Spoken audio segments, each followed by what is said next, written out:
మీరందరూ సహకరిస్తే వేసిందే వేయాలి. మీరు పరికరాలు వేసుకుంటే లాభం లేదు. వేసిందే వేసి వాళ్ళ న్యాయం చేకూరిస్తే మీకు కూడా వాళ్ళు దీవెళ్ళు వాళ్ళు ప్రార్థనలు చేస్తారు. మీకు కూడా దేవుడు చల్లగా ఉంచమని, మీకు ఏదైనా ఆపదలు ఉంటే దేవుడి ద్వారా తొలగించమని. ఇంత దారుణమా? ఈ బిల్డింగ్లో ఈ స్థలాలు కట్టింది కూడా మున్సిపల్ కమిషనర్ గారు, కలెక్టర్ గారు చొరవ తీసుకుంటే చాలా బిల్డింగ్లు పాల్గొట్టాల్సిన వస్తుంది. ఈ రకంగానే చాలా రిజిస్ట్రేషన్ చేసి ఇల్లులు కట్టుకున్నారు. నిన్నటిదాకా రూపాయి ఉండేది కాదు, ఇప్పుడు ఇళ్ళ ద్వారా కోట్లాది రూపాయలు వచ్చినాయి. ఎట్ట వచ్చినాయి? ఏమైనా వ్యాపారం చేశారా? ఏమైనా ఇండస్ట్రీ ఉందా మీకు? మీరు చేసే పని ఏంటి? ఈ రకంగా తయారయ్యారు కొంతమంది. నాయకత్వం వహిస్తున్న కొన్ని పార్టీలకి నాయకులు కూడా వాళ్ళ కుటుంబంలోనే ముగ్గురు అన్నదమ్ములు ఉంటే ఒకడేమో భూ కబ్జాదారుడు, ఒకడేమో నాయకుడు. ఎంత గట్టిగా మాట్లాడతారంటే అసలు ఏం తెలియనట్టుగా మాట్లాడతారు. ఇటువంటి దారుణాలని కళ్ళు మూసుకొని మేము సహించే ప్రసక్తే లేదు. అడ్డం ఉంటే అడ్డంగా మేము పండుకుంటాం. పోలీసు వాళ్ళు కొడతారో, అరెస్ట్ చేస్తారో.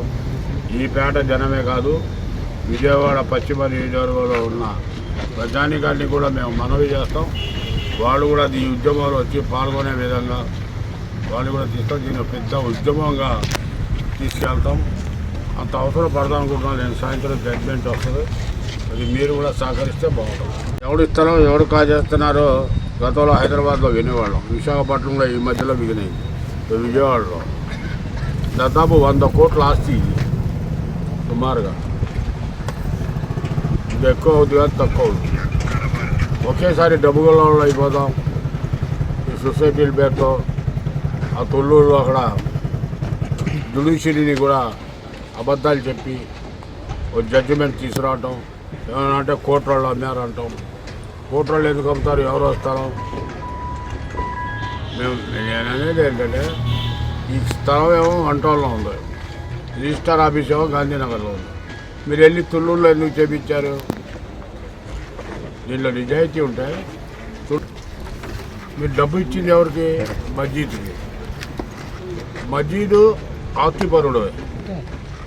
ఆయన దగ్గరికి వెళ్ళి కౌంటర్లో వేస్తారో లేకపోతే వాడిని బయటకు ఈ పాపతో బసం అయిపోతారు వాళ్ళు. తీసుకున్న వాళ్ళు ఎవరైతే నాకైతే తెలియదు, కానీ ఈ వంటల్లో ఇటు పోతాయి.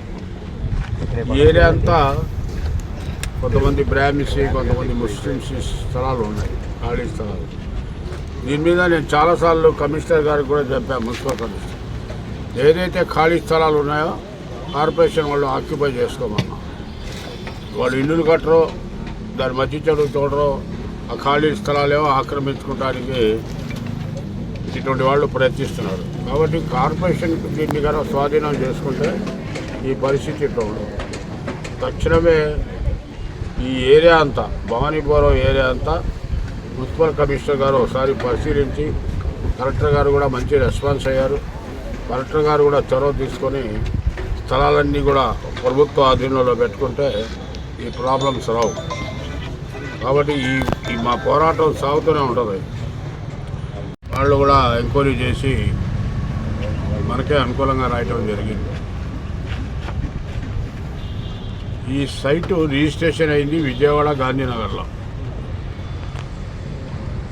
వీళ్ళు చీటింగ్ చేసి అమరావతిలో తొల్లూరులో వెళ్ళి ఇంకో రిజిస్ట్రేషన్ చేయించారు.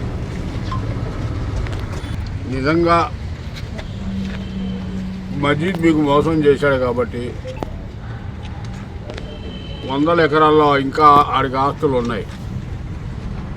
ఈ పేదోళ్ళ స్థలాల మీద రాక డబ్బులు ఎవరికైతే ఇచ్చారో ఆ మజీద్ ఆయన మీద కేసు వేసుకొని ఆ డబ్బులు వసూలు చేయాలి. కానీ ఈ స్థలం మీద రావటం అనేది చాలా దారుణం, అన్యాయం. సరే పాపం వీళ్ళు కష్టపడి సుప్రీంకోర్టులో కూడా అప్పీల్కి వెళ్ళారు. వీళ్ళ అదృష్టం వల్ల అక్కడ కూడా అడ్మిట్ అయింది. సాయంత్రం ఆర్గ్యుమెంట్ జరుగుతుంది. దీంట్లో ఇక్కడ స్థానిక ఎమ్మెల్యే రుద్నా చౌదరి గారు కూడా చొరవ తీసుకొని ఆయన అంతా సహకారం చేశాడు మొదటి నుంచి. వాళ్ళ పిఏ గారు శ్రీధర్ గారు కూడా వచ్చారు. ఇటువంటి అన్యాయాలు జరగకుండానే ఆయన కూడా చాలా బాధపడ్డాడు. ఈ ఈవినింగ్ కల్లా జడ్జిమెంట్ అనుకూలంగా వస్తుంది. ఎందుకో చెప్తానంటే అనుకూలమని న్యాయమైన విషయం. రెండోది కోర్టులో, సుప్రీంకోర్టులో ఒకసారి అడ్మిట్ అయితే దేవుడి దయ వల్ల ఆ కోర్టులో తీర్పు మనకే అనుకూలం వస్తుంది. ఏది ఏమన్నా రివైజ్ పిటిషన్ వేపిస్తాం, మళ్ళీ అక్కడక్కడగా తేడా వస్తాయి. ఈ పోరాటం వీళ్ళ మీద దౌర్జన్యాలు వీళ్ళకి అండదండగా ఉండి మేమే ఎదుర్కొంటాం. కానీ ఈ రకంగా వంటల్లో దౌర్జన్యాలు అనేది 2001 సంవత్సరంలో అబ్దుల్ మజీద్ గారు అని 40 ఫ్లాట్లు వేశారు సార్. 2 ఎకరాల 17 సెంట్లు సార్ గాంధీనగర్ సబ్ రిజిస్ట్రార్ ఆఫీసులో. అయితే మేము ఇలా నివసిస్తూ ఉండగా 17 సంవత్సరాల తర్వాత మాకు ఒక నోటీస్ వచ్చింది సార్. ఆ నోటీస్ ఏంటనే మేము విచారించగా లాయర్ ద్వారా అడిగితే, మీరు కొన్న తర్వాత 17 సంవత్సరాల తర్వాత నోటీసు ఇది 81లోనే అతను అబ్దుల్ మజీద్ ఇచ్చుకున్న సొమ్ము ఇవాళ వాళ్ళు మా మీదకి రావడం ఏంటని మేము కోర్టు అప్రోచ్ అయితే మాకు ఈపీలో మమ్మల్ని ఇన్వాల్వ్ చేశారు. ఆల్రెడీ వాళ్ళు కింది కోర్టులోను హైకోర్టులోను మాకు తెలియకుండానే ట్రయల్లో వాళ్ళు నటించేసుకొని కుమ్మక్కైపోయి వాళ్ళు గెలుచుకున్నారంట. ఇప్పుడు మా మీద వచ్చి ఖాళీ చేయమనే పరిస్థితి ఇప్పుడు వచ్చింది. ఇప్పుడు ఈ పరిస్థితికి కారణం ముఖ్యంగా వాళ్ళిద్దరు 2001లోనే కుమ్మక్కైపోయి మా డబ్బు అంతా ఇద్దరు పంచుకున్నారు. ఆ రోజుల్లోనే పంచుకొని మాకు తెలియకుండా ఇవన్నీ జరిపించారు. అదే తెలుసుకొని ఉంటే 2001లోనే అక్కడ రిజిస్టర్ ఆఫీస్లో ఒక కాగితం ఇచ్చుంటే ఇంత ఘోరం జరిగేది కాదు కదా, మేము ఇంతమంది రోడ్డును పడే పరిస్థితి వచ్చేది కాదు కదా. ఇవన్నీ పరిస్థితులు చూసి వాళ్ళకి అగ్రికల్చర్ ల్యాండ్ డిగ్రీ వచ్చింది, మేమేమో కన్వర్ట్ అయ్యి గజాల్లో కొనుక్కున్నాము. అసలు ఆ డిగ్రీ దీని మీద ఎలా అప్లై చేస్తుందో మాకు అర్థం కావట్లేదు. కొంతమంది పెద్దలు చేతులు అటు పోయిన గవర్నమెంట్లో ఈ చేతులు కలిపి ఈరోజు మాకు ఈ నాశనం చేసినారని తెలిసింది. ఈ పక్క మా పేరు మీద 23 సంవత్సరాల పాటు మా పేరు మీద రిజిస్ట్రేషన్ కాగితాలు కూడా మన రిజిస్టర్ వాళ్ళకి మారిపోయినాయి. ఏంటి ఇది అని మేము హైకోర్టుకి వెళ్ళి స్టే తెచ్చుకున్నా, అక్కడ కూడా డిస్మిస్ చేసే పరిస్థితి. ఎందుకంటే ఈపీలో మా వాదనలు వినే పరిస్థితి లేదు. ట్రయల్లోనే వింటారు కానీ ఇక్కడికి వచ్చేసరికి కింది కోర్టు వాదనలు ఇవన్నీ చూసే పరిస్థితి లేదు.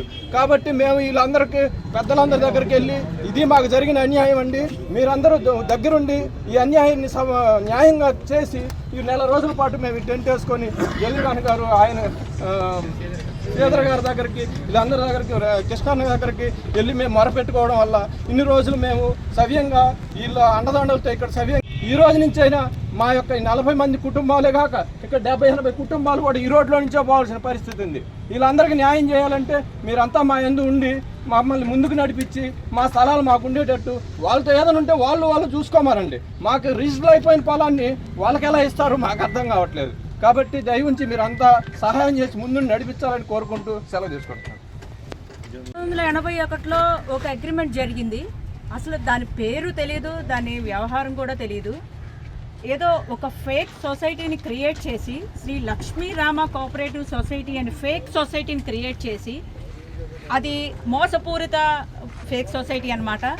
ఒక మోసపూరిత పత్రాలను సృష్టించి ఈ స్థలాన్నిన్నింటినీ మొత్తాన్ని కూడాను కబ్జా చేయడానికి, మొత్తాన్ని కూడాను స్వాధీనం చేసుకోవడానికి అప్పటి నుంచే పన్నాగం పన్నుతూ అది వాళ్ళందరూ కుమ్మక్కయ్యి అదే విషయాలు మాకు తెలియకుండా 2001లో వేరే అతని ద్వారా ఈ స్థలాత ఇప్పుడు రౌడీలను పంపించి ఆడవాళ్ళందరినీ బెదిరించి మీరు ఖాళీ చేయకపోతే మేము మిమ్మల్ని అందరినీ బయటేస్తాము, మీరు మాకు ఇదంతా కూడాను మాకు అప్పచెప్పాలి అని అంటే, ఇప్పటికిప్పుడు మేము కొన్ని లక్షలు పోసి కొనుక్కున్న స్థలాలు కూలీ నాలి చేసుకుని ఎన్నో ఏళ్ళ నుంచి గుంతలుగా ఉన్న ప్రాంతాన్ని ఇంత డెవలప్ చేసుకుంటూ వచ్చి రోడ్లు వేయించుకొని కరెంటు బిల్లులు కట్టుకుంటూ ఇళ్ళ ప్లానింగ్లు తెచ్చుకొని ఇంటి పన్నులు కట్టుకుంటూ లోన్లు పెట్టుకొని మేము ఇంత బాగా మేము దీన్ని డెవలప్ చేసుకున్న తర్వాత ఇప్పుడు వచ్చిన ఆది అంటే మేము ఎవరికి చెప్పుకోవాలండి మా బాధలు.